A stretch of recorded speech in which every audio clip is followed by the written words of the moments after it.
Hey everybody, welcome back to the channel. This is Rob here at Smirking Interviews, back to talk more Outsider. We are on episode 4. It is called Viene el Coco, which means here comes the boogeyman. So full spoilers if you have not seen this episode. Again, another pretty good episode of this slow burn limited series. This definitely makes me feel like I'm getting the True Detective feels in this with that supernatural bouquet. Cynthia Erivo continues to shine, as does Ben Mendelsohn. And what I really like about this is this episode really, all it gives you is information. But the information is creepy. It's kind of like listening to people describe events in true crime stories, where they describe the things that happened to them, or the stories behind the story, where sometimes when you just hear something that happened, it can be effective. And even in this, when they talk about the origin of what's possibly behind this, what we know is behind this, right? But like how all these other people are going to have to hear this story about what this is, you know, it's easily to be dismissed of, yeah, boogeyman, yeah. But the way they tell it, it's played so straight and so believable that it becomes just as effective and creepy, knowing that this isn't something that happens. I'm sure that there are people in the world that still believe in superstitious stuff like this. But it doesn't take away the fact that while I was watching this whole episode, I was fucking creeped out. And I was only hearing about, it was just people talking. Sure, there was a few moments with Jack in the woods and seeing the chewed up deer carcass and stuff that was meant to be unsettling, but honestly, I mean, just knowing that that thing's out there in this universe, in the show's universe, is creepy enough. I don't really need to, its presence, its malevolence presence always being out there is creepy enough. If actually you see it, I think it kind of lessens its power. The fear that it's out there gives it the power, I feel like. And so let's jump into this episode. Holly just quickly, you know, this is Holly's episode with a smidge of Ralph and Terry Maitland's wife, his widow. She immediately tells Ralph about the 2 murders, the girls that were murdered, and that Heath Hofstadter, the guy who worked in the hospital of Terry Maitland's dad's, old folks home. He was found dead. He had been convicted. The DNA evidence was overwhelming on him as well, but he also was on vacation the week that these murders happened. And his mother says that he never left her side. And so we've got similar things happening. And as we, the audience, know what's happening, we have to look at through the eyes of these characters who have to reconcile with these contradicting stories, and how can this keep happening? How can these people keep bumping into each other and have the same events happen? There has to be a purpose. And so, you know, we know that the outsider, we see, you know, through the eyewitness account, that the outsider and Terry collided, they fell. This is where it scratched Terry. So then what the real thing is okay, if it got into Terry through Heath, then how did Heath get scratched? And so she starts backtracking where he got scratched, which means she has to find somebody that knows Heath and find out where he went on a vacation. That is kind of a weird tie-in, because it really could be anybody that walks up to him. But so I feel like, as far as the plot goes, finding the people that leave their area to go find this, to get scratched by this thing, just a little convenient. The only reason I'm talking about it is because it just kind of popped into my head right now.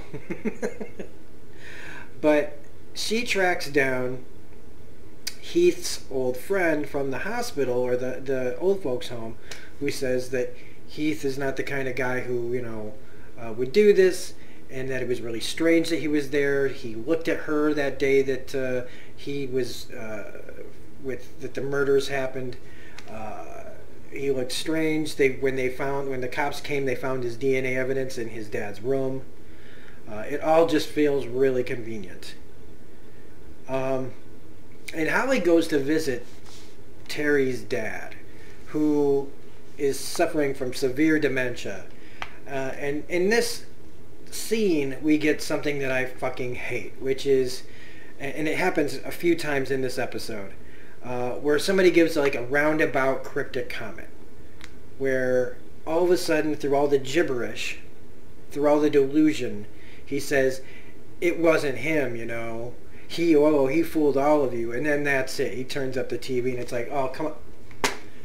But it's, you know, so even though we know what he's talking about, and even though we know that she understands what he's talking about, she can't do anything with that information. Because it's coming from a man full of delusions. And so it feels like, I hate that kind of stuff.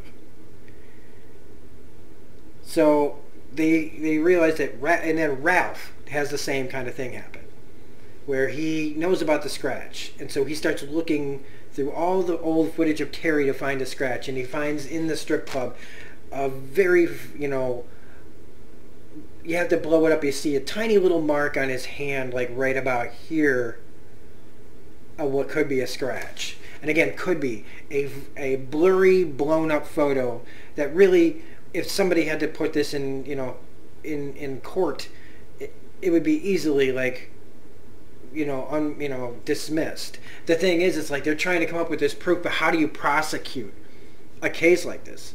If you find this creature, right, or you find the answer, because we know where this goes, right, is like they're trying to find a human person.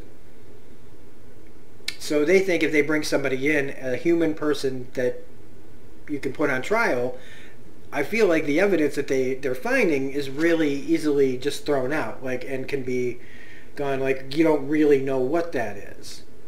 Now throw in the fact that we're talking about a monster straight from hell or wherever, you know, forget, how do you prosecute that? How do you even take that in? Can you take that in?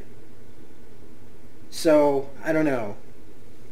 It's got a, you know, there's a lot of things going on that by the end of this, I feel like we're not going to be, the justice isn't going to exactly be done. Right? I think we should kind of prepare ourselves for the fact that this is going to have an ending. But if this, in this universe, since this thing is real, how many are there? Is it just one? Are there all, you know, are they all over the place? Can you even stop it? That's the real, going to be, I think, when people finish this show, will maybe have a hard time with. Jack goes shopping for this thing. He goes hunting for this thing. This thing is telling him to bring it stuff. That thing is out there making like a new fort, which is crazy. Holly then also has a little bit of a love interest with the guy from last week. The guy I said was always in different shows. Derek Cecil, the mall safe security guy. Him and her kind of have a thing together, which was kind of cute but unnecessary. I don't know why that kind of subplot has to be put in here, especially in a limited series. Maybe just to show that how she's isolated because of how she is, that her meeting somebody might just be nice for the character. But I mean, this is, like I said, this isn't going to be an ongoing 10-year show. So we also talk about one of the big things that gets even more cemented later on in the end of the episode is this tragedy is like a plague. Like, we hear about, like, if a child dies, right, a lot of times parents get divorced. And sometimes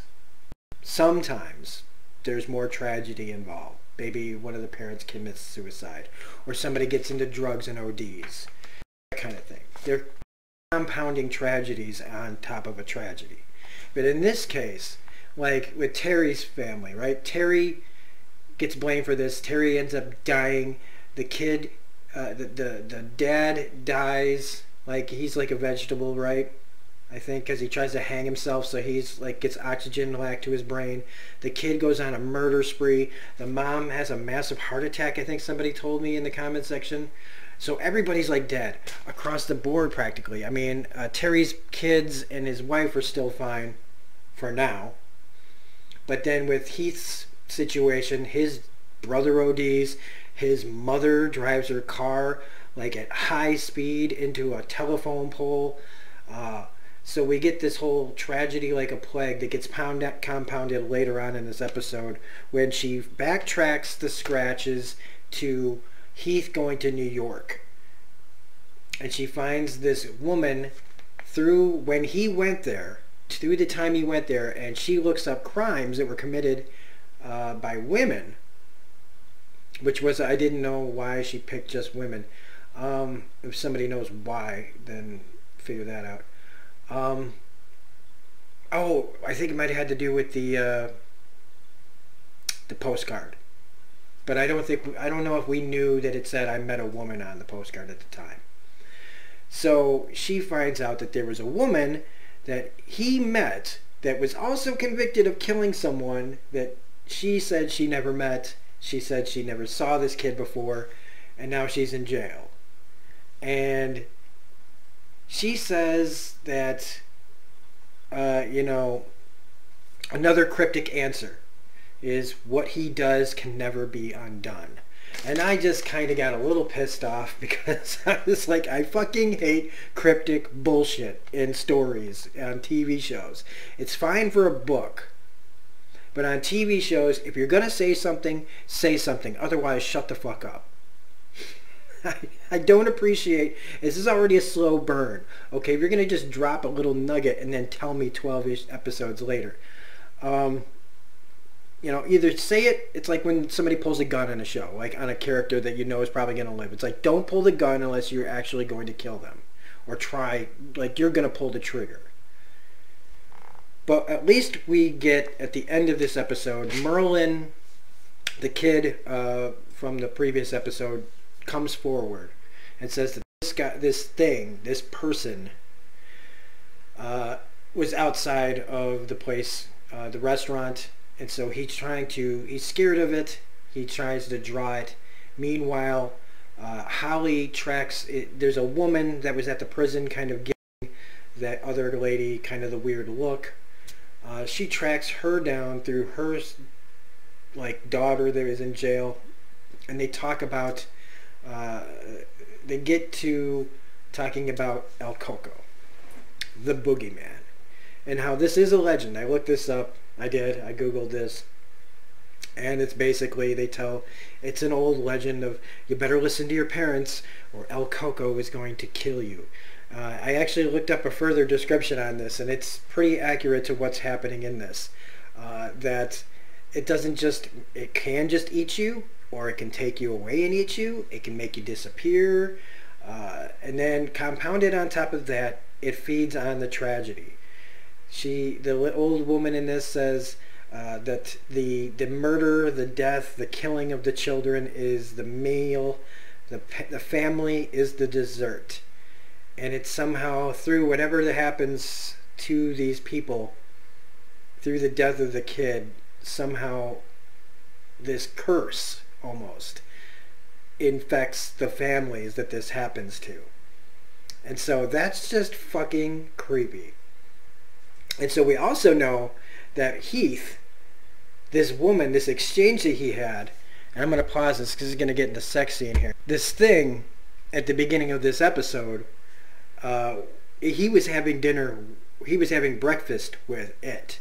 So somewhere between when he met her at the hotel the night before, she got scratched before the morning came. Now I'm going to say that it had to be in the hotel, right? Because it had to have heard where this guy was supposed to be. It was supposed to meet her for breakfast. How would it know that it was supposed to meet her for breakfast unless it already knew this information? So now we got to find out where that scratch came from.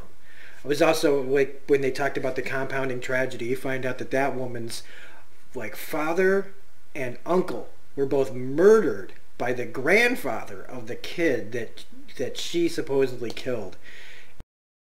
All messed up, but it is starting to feel more like a Stephen King story now when you start hearing about all this just awful tragedy that keeps compounding on these people.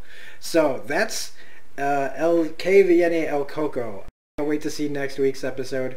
I hope you guys are enjoying watching this as much as I am. I hope you guys are enjoying watching me talk about it a little bit as well. So if you like this review, please hit the like button, comment, share, subscribe. Consider subscribing if you're not a subscriber. Otherwise, you can find me on Twitter at reviews_gun. Next week we will be back with episode 5, and hopefully we'll be doing Avenue 5 if it's any good. So this is Rob at Smirking on Review saying have a great night, and we'll see you on the next Outsider. Bye.